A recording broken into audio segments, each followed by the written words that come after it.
Good morning students.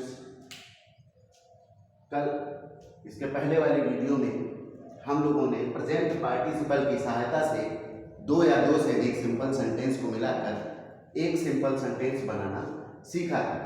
आज हम लोग परफेक्ट पार्टिसिपल की सहायता से दो या दो से अधिक सिंपल सेंटेंस को मिलाना सीखेंगे। दो या दो से अधिक सिंपल सेंटेंसेस को मिलाकर एक सिंपल सेंटेंस बनाना सीखेंगे। देखिए, जैसे प्रेजेंट पार्टिसिपल था, प्रेजेंट पार्टिसिपल का निर्माण कैसे होता था? मेन वर्ब की आईएनजी, मेन वर्ब की आईएनजी फॉर्म लगाने से प्रेजेंट पार्टिसिपल का निर्माण होता था। उसी तरीके से परफेक्ट पार्टिसिपल का निर्माण किस तरीके से होता है? देखिए, हैविंग प्लस मेन वर्ब की थर्ड फॉर्म, हैविंग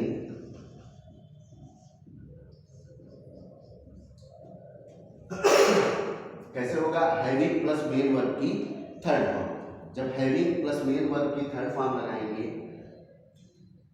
और दूसरा having been plus main verb की third form, having been plus verb की थर्ड फॉर्म। देखिए, परफेक्ट पार्टिसिपल का निर्माण दो तरीके से किया जाता है, हैविंग प्लस मेन वर्ब की थर्ड फॉर्म या फिर having been plus main verb की थर्ड फॉर्म। देखिए, अगर सेंटेंस इसमें होगा एक्टिव वॉइस में होगा, इसमें होगा एक्टिव वॉइस में होगा, अगर सेंटेंस इसमें होगा एक्टिव वॉइस में होगा तो हैविंग प्लस मेन वर्ब की थर्ड फॉर्म लगाकर परफेक्ट पार्टिसिपल का निर्माण करेंगे। अगर सेंटेंस इसमें होगा पैसिव वॉइस में होगा, इसमें होगा पैसिव वॉइस में, अगर सेंटेंस इसमें होगा पैसिव वॉइस में होगा तो क्या लगाएंगे? हैविंग बीन प्लस वर्ब की थर्ड फॉर्म। देखिए, जैसे प्रेजेंट पार्टिसिपल में कुछ कंडीशंस थी, वैसे यहां पर भी कुछ कंडीशन है। देखिए, कुछ कंडीशन होंगी तभी हम इस रूल को अप्लाई करेंगे। देखिए, इसमें क्या होता है? सब्जेक्ट, पहले सेंटेंस का सब्जेक्ट, पहले सेंटेंस का सब्जेक्ट और दूसरे सेंटेंस का सब्जेक्ट, पहले सेंटेंस का सब्जेक्ट और दूसरे सेंटेंस का सब्जेक्ट क्या होना चाहिए? बराबर होना चाहिए, यानी कि एक ही होना चाहिए। यानी कि पहले सेंटेंस में जो सब्जेक्ट हो वही दूसरे वाक्य में भी सब्जेक्ट होना चाहिए। दूसरी कंडीशन देखिए,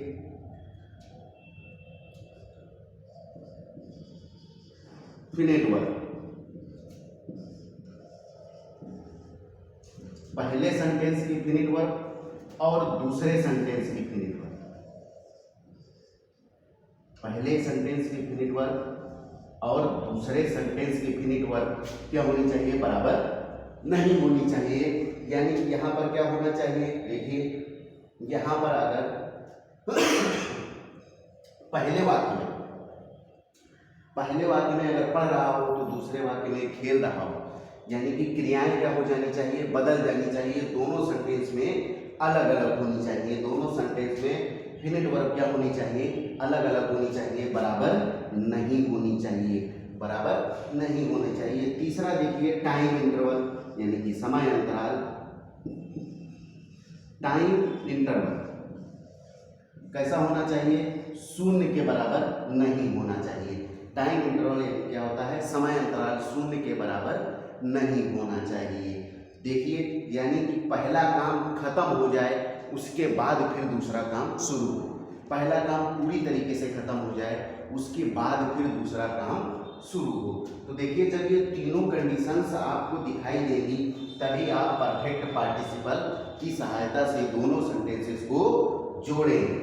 देखिए, पहला क्या होता है? अगर सेंटेंस एक्टिव वॉइस में है तो हैविंग प्लस मेन वर्ब की थर्ड फॉर्म का यूज करेंगे, और अगर सेंटेंस पैसिव वॉइस में है तो हैविंग बीन प्लस वर्ब का थर्ड फॉर्म लगाकर परफेक्ट पार्टिसिपल का निर्माण करेंगे। देखिए, तीन कंडीशन होनी चाहिए, पहले वाक्य का सब्जेक्ट और दूसरे वाक्य का सब्जेक्ट बराबर होना चाहिए, यानी कि एक ही होना चाहिए।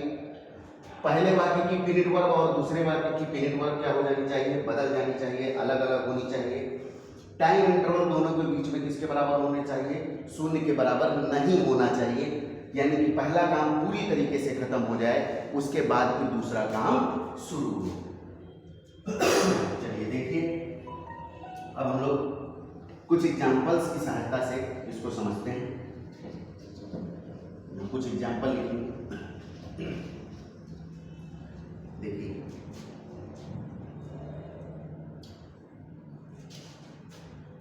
Ravi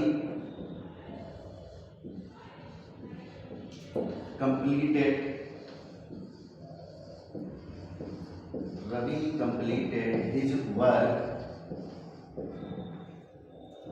He went to his office. He went to his office. देखिए, अब यहाँ पर हम क्या करेंगे, तीनों कंडीशंस को पहले देख लेंगे अप्लाई हो रही हैं कि नहीं हो रही। पहली सेंटेंस, पहली कंडीशन क्या कहती है कि पहले वाक्य का सब्जेक्ट और दूसरे वाक्य का सब्जेक्ट क्या होना चाहिए, एक ही होना चाहिए, यानी कि बराबर होने चाहिए। देखिए क्या कह रहा है, Ravi completed his work, Ravi ने अपना काम पूरा कर लिया। He went to his office, वह अपने ऑफिस को गया। तो देखिए पहले वाक्य का सब्जेक्ट और दूसरे वाक्य का सब्जेक्ट एक ही है ना, रवि ही अपना काम खत्म करके ऑफिस जा रहा है। फिर दूसरी कंडीशन क्या कहती है कि दोनों वाक्यों की फिनिट वर्ब बराबर नहीं होनी चाहिए, यानी कि यहाँ देखो अपना काम कंप्लीट कर रहा है, फिनिश कर रहा है, क्या कर रहा है, फिनिश कर रहा है, दोनों दूसरे में क्या कर रहा है, जा रहा है, वेंट क्या कर रहा है, जा रहा है। तो दोनों वाक्यों की फिनिट वर्ब क्या हो गई, बदल गई। तीसरी कंडीशन क्या कहती है कि जो है टाइम इंटरवल जो है, जो समय अंतराल है, वो किसके बराबर होना चाहिए, शून्य के बराबर नहीं होना चाहिए, यानी कि पहला काम पूरी तरीके से खत्म हो जाए, उसके बाद फिर दूसरा काम शुरू हो। तो देखो क्या हुआ, Ravi completed his work, Ravi ने अपना काम खत्म कर लिया, यानी कि जो वो काम कर रहा था वो पूरी तरीके से खत्म हो चुका है। He went to his office, उसके बाद वो ऑफिस को गया। तो देखिए तीनों कंडीशन मिल गई। अब हम इसे परफेक्ट पार्टिसिपल की सहायता से एक सिंपल सेंटेंस बना सकते हैं। उसके बाद फिर आप देखेंगे कि जो है हम यहाँ पर हैविंग प्लस मेन वर्ब की थर्ड फॉर्म लगाएं या having been plus main verb की थर्ड फॉर्म लगाएं। तो आप सेंटेंस पहला देख लेंगे, जो काम पहले खत्म होगा उसको आप लोग देख लेंगे। जो पहला सेंटेंस है क्या कह रहा है, Ravi completed his work.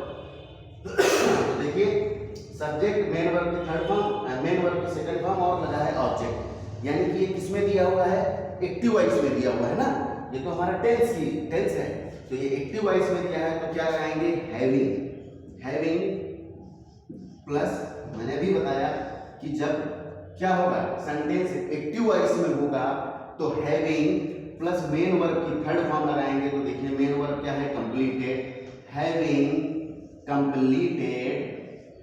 Completed his work, having completed his work, और फिर क्या लगा देंगे, ऐसे कामा लगा देंगे। फिर आगे देखिए अगले सेंटेंस में लिखा है he went to his office, तो यहाँ पर लिखा था क्या, ही, तो देखिए इससे पहले क्या नाउन का यूज कर चुके हैं, नहीं किया है ना, तो ही की जगह पर क्या नाउन लगा था, रवि लगा था, तो यहाँ पर क्या लिखेंगे, ऐसे Ravi went to his office, Ravi went to his office. समझ में आ गया होगा। अगला देखिए इसी तरीके से हम आप लोगों को अगला जो है देखिए, he was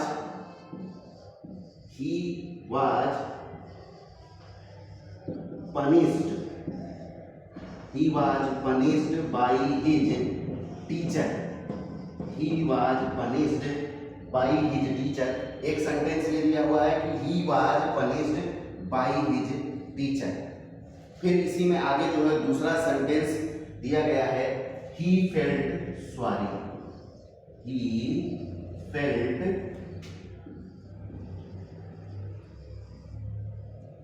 sorry, देखिए क्या कहा गया, he was punished by his teacher, उसे जो है उसके अध्यापक के द्वारा पनिश किया गया, उसे उसके अध्यापक के द्वारा पनिश किया गया है। ही फेल्ट सॉरी, वह शर्मिंदा महसूस कर रहा है। तो तीनों कंडीशन देखिए, सबसे पहले देखिए पहला क्या कहता है, सब्जेक्ट क्या होना चाहिए, एक होना चाहिए, तो दोनों वाक्यों का सब्जेक्ट क्या है, एक है। फिर देखिए फिनिट वर्ब यहाँ क्या है, पनिश किया गया है, यहाँ पर क्या है, फेल्ट मतलब महसूस करना, फीलिंग्स, तो क्या कर रहा है, दोनों में जो है जो फिनिट वर्ब है वो क्या हो चुकी हैं, बदल चुकी हैं, यानी कि अलग अलग है, एक नहीं है। उसके बाद क्या कहता है कि टाइम इंटरवल किसके बराबर होना चाहिए, शून्य के बराबर होना चाहिए। पहला काम खत्म हो जाए उसके बाद फिर दूसरा काम शुरू हो। तो देखिए उसको टीचर ने पहले जो है पनिश कर दिया, उसके बाद उसे क्या महसूस हो रहा है, शर्मिंदगी महसूस हो रही है। फिर आप देखेंगे कि हमारा जो पहला सेंटेंस है, यानी कि जो काम पहले खत्म हो रहा है, वो टीचर ने इसको जो है पहले मारा है, उसके बाद उसे जो है शर्मिंदगी महसूस हुई है। तो पहले देखेंगे कि हम लोग यहाँ पर कि ये सेंटेंस किसमें है। तो देखिए क्या लिखा है, he was punished by his teacher. तो बाई लगा है, उसके बाद देखिए वाज के साथ पनिश्ड लगा है। आप लोगों को पता है वाज या वर के साथ मेन वर्ब की कौन सी फॉर्म लगती है, आईएनजी फॉर्म लगती है। तो ये सेंटेंस किसमें है, पैसिव वॉइस में दिया है। तो इसको बनाने के लिए आप क्या करेंगे, हैविंग बीन लगाएंगे। क्या लगाएंगे, हैविंग बीन, फिर मेन वर्ब के third form having been punished, having been punished by his teacher. जैसे आगे लिखा हुआ है वैसे लिखते चले जाएंगे, पनिश्ड बाई हिज टीचर, फिर ऐसे कॉमा लगाएंगे। फिर देखिए ही यहाँ पर भी था, ही यहाँ पर भी था, यानी कि दोनों सेंटेंस में प्रोनाउन यूज किया गया। तो आप लोग यहाँ पर क्या लिख देंगे, ही, फिर क्या लिखेंगे, felt sorry, he felt sorry. ठीक, तो क्या बन गया हमारा, having been punished by his teacher comma he felt sorry. समझ गए। तो देखिए इसी तरीके से आप लोग जो है परफेक्ट पार्टिसिपल की सहायता से, इसी तरीके से आप लोग परफेक्ट पार्टिसिपल की सहायता से दो या दो से अधिक सिंपल सेंटेंसेस को मिलाकर एक सिंपल सेंटेंस का निर्माण करेंगे। समझ में आया। चलिए अब इसके बाद जो है हम लोग पढ़ेंगे पास्ट पार्टिसिपल। इसके बाद हम लोग क्या पढ़ेंगे, पास्ट पार्टिसिपल। तो नेक्स्ट वीडियो में हम लोग पास्ट पार्टिसिपल की सहायता से दो या दो से अधिक सिंपल सेंटेंस को मिलाकर एक सिंपल सेंटेंस बनाना सीखेंगे।